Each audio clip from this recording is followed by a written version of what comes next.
সকালে অফিস আর এই রাত ১:৩০টার সময় আমি ভিডিওর পর ভিডিও বানিয়ে যাচ্ছি।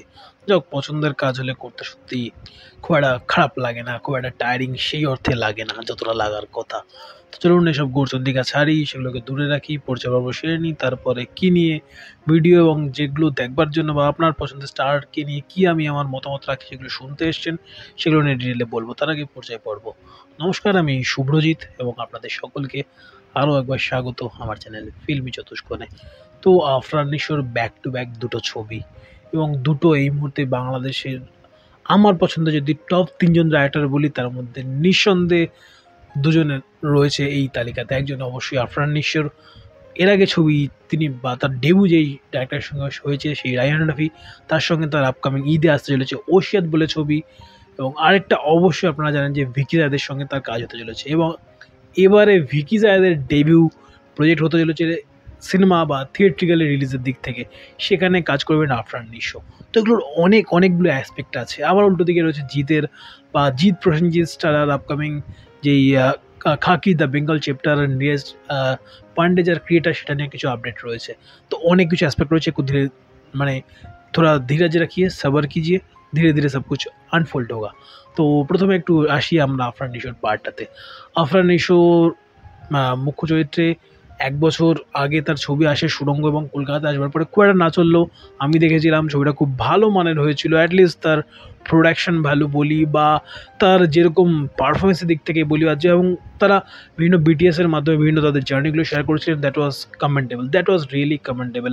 একটা সোকল্ড সেরকম একটা সেট আপ বা একটা স্ট্রাকচার না থাকা সত্ত্বেও তারা যেভাবে ইন্ডি ওয়েতে কাজটাকে সম্পন্ন করেছিলেন এবং ২.৫ মাস ধরে সেট ফেট ফেলে রাখা, সেখানে কোথাওটা গিয়ে বুঝতে পারা যায় যে পরিচালক কতটা পরিমাণে তার অধ্যাবসায় এই বা তার সাধনা ছবিটা বা কোনো একটা ছবি বা তার ক্র্যাফটকে নিয়ে কতটা ভাবেন, সেগুলোর প্রতি কতটা যত্নশীল, কতটা দায়িত্ববান, কোথাটা গিয়ে যেন সেটা স্ক্রিনে visible, that was clearly visible. তো আবারও তার হাত ধরেই ২০২৫-এর ঈদে আমরা দেখতে চলেছি ওসিয়াত ছবিতে আফরান নিশোকে মুখ্য চরিত্রে। তিনি তো নিঃসন্দেহে রয়েছেন প্রোটাগনিস্ট হিসেবে। অ্যান্টাগনিস্ট হিসেবে কে? ময়নাকে তো আর ফিরিয়ে আনা সম্ভব নয়, তো এখানে আসেন মোশাররফ করিম। মানে জাস্ট নিউজটা শোনবার পরে আই ওয়াজ জাস্ট শকড। কি ভালো মাপের অভিনেতা দুজনে, কি গুণী অভিনেতা দুজনে। একজন যদি নাটকের ফরম্যাটে বলি, সেখানে নিঃসন্দেহে মানে কত যে ভক্তকুল রয়েছে, তার কত সংখ্যক ভক্ত রয়েছে তার ইয়ত্তা নেই। উল্টো দিকে মোশাররফ করিম যেমন তার নাটকে একদিকে তার ফ্যান ফলোয়িং রয়েছে, উল্টো দিকে ওটিটিতে মহানগরের মতো সিরিজ, তার ফার্স্ট সিজন বা সেকেন্ড সিজন যাই বলি না কেন, সেগুলো আসবার পরে দুইটি কথা বলবো, এই জিনিসগুলো জাস্ট ট্রেন্ডে মিমে আমরা কলকাতা থেকেও কত পেজ এগুলো নিয়ে মিম আজও করে যান, কিংবা তার ফিল্ম কলকাতার কত মানুষ দেখেন। ইভেন কলকাতারও কত মানুষ তার দারুচিনি দ্বীপ, টেলিভিশন, কমলা রকেট, এই ছবিগুলোর রিভিউ তো আমার নিজের চ্যানেলে রয়েছে। শুধু আমার কথা বলবো না, প্রচুর মানুষ তার ভক্ত কলকাতাতেও রয়েছে, যার জন্য হুব্বার মতো ছবিতে তার পারফরমেন্স নিয়ে অ্যাটলিস্ট কলকাতা বেসড হলগুলোতে ভালো রকমের কথাবার্তা হয়েছে। ডিকশনারিও মোটামুটি নন্দনের সার্কিটে যদি বলি বেশ ভালোই, সেটারও আজ ছিল। তো একদিকে আফরান নিশোর মতো এরকম একজন স্ট্রং অভিনেতা, এবং তার উল্টো দিকে ভিলেন হিসেবে বা অ্যান্টাগনিস্ট হিসেবে এত গুণী, এত নামী লেজেন্ডারি একজন অভিনেতা। বক্স অফিসের ক্ল্যাশ আলাদা লেভেলে হবে। রিসেন্টলি তুফান যে কী তুফান ঘটিয়েছিল লাস্টে, আরে তুফান খুব ভয় পাইছি রে, ওই একটা ডায়লগে, দ্যাট ওয়াজ কমেন্টেবল। মানে আলাদা কিছু মাত্রায় নিয়ে গেছিলো গোটা গোটা ফোর্টেজ বা গোটা টিজারটাকে। তারপর আবার একটা এরকম ধরনের নিউজ রায়হান রাফি করে দেখালেন, অ্যাকচুয়ালি তিনি করে দেখালেন। দেখা যাক কী হয় পরবর্তী ক্ষেত্রে। আই হোপ যেন সবটা ঠিকঠাক হয় এবং যেন আলটিমেটলি স্ক্রিনে বস্তুটা এসে পৌঁছায় আমাদের সামনে, আলটিমেট প্রোডাক্টটা মানে ধামাকা হবে, স্ক্রিনে জাস্ট ধামাকা হবে। এই দুজন অভিনেতা প্রোটাগনিস্ট প্লে করুন, অ্যান্টাগনিস্ট প্লে করুন, একজনে একটা ফ্রেমে তাদের দুজনকে ধরতে পারা, তাদের ওই লেভেলের পোটেনশিয়ালকে, মানে আলাদা কিছু একটা হতে চলেছে। বাস বেশ এক্সাইটেড প্রজেক্টটা নিয়ে। তারপর ভিকি জায়েদের প্রজেক্ট যদি বলি, সেখানে আমার সবথেকে বড় প্রশ্ন থাকবে, ভিকি জায়েদ কি বাংলাদেশের বক্স অফিসকে মাথায় রেখে একটু তার ওই সোকল্ড র নেচারের যে ট্রিটমেন্ট থেকে থাকে তার ফিল্মোগ্রাফিতে, ফিল্মে বলি, তার ওটিটির সিরিজগুলোতে বলি, লাইক সাইলেন্স হয়ে থাক, লাইক রেড রাম হয়ে থাক, কিংবা আমি কি তুমি এর মতো বা তুমি কি আমি, এই ধরনের প্রজেক্টগুলোতে হয়ে থাক, সেরকম কি তিনি সেই পথে হাঁটেন, নাকি না একটু কোথাটা গিয়ে মানে অডিয়েন্স ফ্রেন্ডলি, যেটা অ্যাকচুয়ালি বাংলাদেশের থিয়েটারে যে জিনিসগুলো মানে সো কল্ড সেই এক্সপোজার এখনও হয়তো প্রচুর মানুষের কাছে গিয়ে পৌঁছায়নি।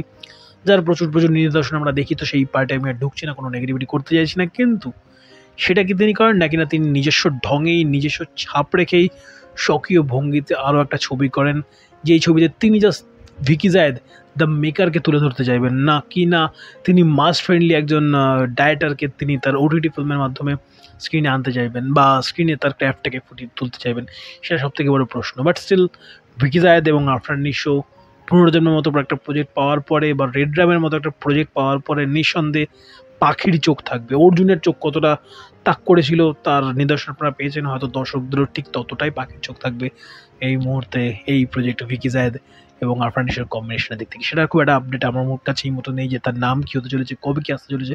বাট পরপর দুটো ছবি এসভিএম এবং আলফা আই এর ব্যানারে বা চরকির ব্যানারে আসতে চলেছে ছবি দুটো। That's it. তো তারপরে একটু আমরা আসি খাকি দ্য বেঙ্গল চ্যাপ্টারের পার্টে। জিদ্দা রয়েছে, প্রসেনজিৎদা রয়েছে, শাশ্বত দা বোর্ডে চলে এসেছেন বা অনবোর্ড হয়েছেন এবং তার সঙ্গে পরমব্রত রয়েছেন এবং আজকের লেটেস্ট আপডেট অনুযায়ী সোলাঙ্কি থাকতে চলেছেন এই ছবিতে। তো সরি, এই প্রজেক্টে, এই বেঙ্গল খাকি দ্য বেঙ্গল চ্যাপ্টারে, যেটার ক্রিয়েটার অবশ্যই নীরাজ পান্ডে। তো কাস্টিং, দুর্দান্ত কাস্টিং হয়েছে। জিদ্দা এবং অবশ্যই বুম্বাদা দুজনের ওই লেভেলের একজন মানে কমার্শিয়াল একটা ফেজ, এবং তার সঙ্গে দুজনে খুব ভালো অভিনেতা, এবং তার সঙ্গে পরমব্রতর মতো অভিনেতা, তার সঙ্গে অবশ্যই শাশ্বত চট্টোপাধ্যায়ের মতো অভিনেতা, যিনি এই মুহূর্তে কালকির মতো প্রজেক্টে কাজ করে আসার যে অভিজ্ঞতাটা তিনি নিয়ে রয়েছেন। অমিতাভ বচ্চন বলি, প্রভাস বলি, সেসব আমার প্রভাসের থেকে আই থিঙ্ক অনেক বেশি করে অমিতাভ বচ্চনের নামটা এখানে করা বেটার হবে। তো সেই সমস্ত অভিনেতাদের সঙ্গে কাজ করা এবং তারপরে তার কাজ দেখবো ব্রিলিয়েন্ট। এবং তারপরে অবশ্যই সোলাঙ্কির এই মানে কথাটাকে এই প্রজেক্টের সঙ্গে যুক্ত হওয়া বেশ বেশ আশাবাদী। দেখা যাক কেমন কী হয় প্রজেক্টটা। I hope Khakee the Bihar chapter যতটা আমাদের ভালো লাগার জায়গা তৈরি হয়েছিল এবং যতটা আমরা সেই চরিত্রগুলোর সঙ্গে মানে কোথাও থেকে অ্যাকাস্টেমড হতে পেরেছিলাম, ঠিক সেরকমভাবেই আমরা তো এই চরিত্রগুলোকেও সেরকম একটা মানের কিছু রাইটিং, সেরকম মানের কিছু প্রেজেন্টেশন দেখতে পারবো এই খাকি দ্য বেঙ্গল চ্যাপ্টারে। এবং অবশ্যই নীরাজ পান্ডের মতো মেকারের প্রতি অ্যাটলিস্ট ভরসা রাখা যায়, তার উপরে বাজি ধরা যায় নিঃসন্দেহে। আপনাদের কি রিয়াকশন অবশ্যই খাকি দ্য বেঙ্গল চ্যাপ্টারের এই কাস্টিংয়ের অ্যানাউন্সমেন্ট এবং তার সঙ্গে অবশ্যই আফরান নিশো, ভিকি জায়েদ, মোশাররফ করিম এবং অতি অবশ্যই রায়হান রাফি, এই যে একটা খিচুড়ি একটা পাকতে চলেছে নেক্সট 1-1.5 বছরে বাংলাদেশের বক্স অফিসে, সেই বিষয়টা নিয়ে অবশ্যই কমেন্ট বক্সে জানান। ভিডিও ভালো লাগে লাইক, শেয়ার, সাবস্ক্রাইব ভিডিওটাকে, এবং প্রথমবারের জন্য যদি চ্যানেলটাকে দেখে থাকেন চ্যানেলটাকে সাবস্ক্রাইব করুন। আপনাদের কি মতামত এই দুটো আপডেট নিয়ে অবশ্যই ভিডিও কমেন্ট বক্সে জানাতে ভুলবেন না। Bye bye.